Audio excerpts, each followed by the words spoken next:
আপনার চিন্তাই আপনার শরীরের অবস্থা ঠিক করে।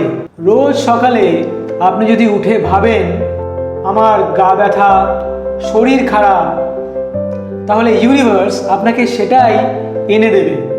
আপনি নিজেই আপনার নিজের অসুস্থতাকে আকর্ষণ করছেন, জানেন তো?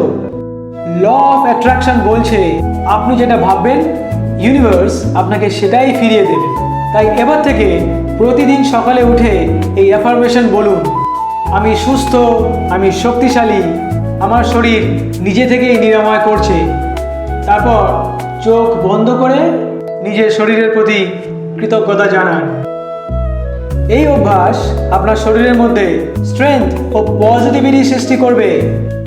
মন ও দেহ যখন একসাথে কাজ করে তখন অজস্র অসুখ নিজে থেকেই দূরে সরে যায়। এই অভ্যাস শুরু করতে চাইলে কমেন্টে হিল লিখুন।